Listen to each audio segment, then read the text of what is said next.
অন্নপূর্ণা ভান্ডারের ফর্ম যখন আপনারা অনলাইনে আবেদন করতে যাবেন তখন দেখবেন আপনাদেরকে বিভিন্ন ডকুমেন্ট আপলোড করতে হবে, অর্থাৎ যেমন ভোটার কার্ড বা আপনাদের আধার কার্ড আপলোড করতে হবে। তো এই ভোটার কার্ড বা আধার কার্ড আপলোড করতে হবে আপনাদেরকে 50 থেকে 200 কেবির মধ্যে। কিন্তু যখন আপনারা আপনাদের ফোনে সেই ফটোগুলিকে তুলেন তো আপনাদের ফোনে সেই তার সাইজ কিন্তু 200 কেবির থেকে অনেক বেশি হয়ে যায় অথবা কম হয়ে যায়।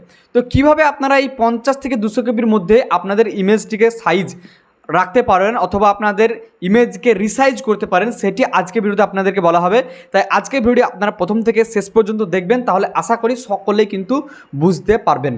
তো চলুন বেশি দেরি না করে আজকের ভিডিও শুরু করা যাক। কিন্তু তার আগে যদি এখনও পর্যন্ত আপনারা আমাদের চ্যানেলটিকে সাবস্ক্রাইব না করে থাকেন তবে প্লিজ আমাদের চ্যানেলটিকে সাবস্ক্রাইব করবেন এবং পাশে থাকা বেল আইকনটিকে অল করে দেবেন।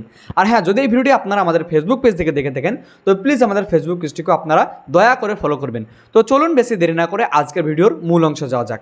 প্রথমেই আপনারা আপনাদের ফোন, ল্যাপটপ বা কম্পিউটারে গুগলে যান এবং তারপরে সেখানে গিয়ে সার্চ করুন ইমেজ রিসাইজার।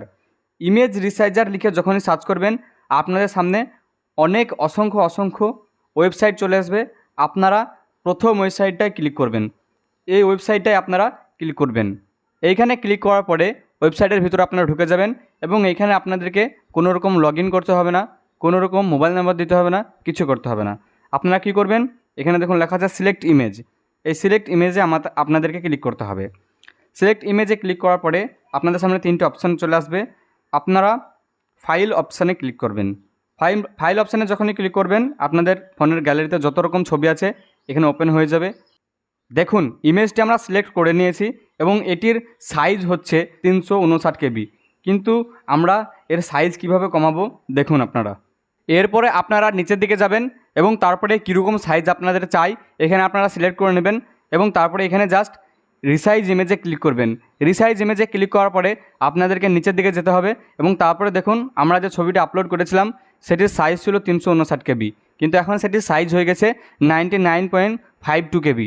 তো এইখানে আপনারা এখন ডাউনলোড ইমেজে ক্লিক করবেন। ডাউনলোড ইমেজে ক্লিক করার পরে এই ইমেজটা আপনাদের গ্যালারিতে ডাউনলোড হয়ে যাবে এবং আপনারা এটাকে দেখতে পারবেন এবং আপনারা আপলোড করতে পারবেন যেখানে যেরকমভাবে বলা হয়েছে যত কেবির মধ্যে, সেখানে তত কেবির মধ্যে আপনাদের ইমেজটিকে আপনারা আপলোড করতে পারবেন। তো ভিডিওটি ইনফরমেটিভ মনে হলে লাইক করবেন এবং আপনাদের বন্ধুবান্ধবদের কাছে শেয়ার করবেন। আর আমাদের চ্যানেলে নতুন হয়ে থাকলে অবশ্যই আমাদের চ্যানেলটিকে সাবস্ক্রাইব করবেন।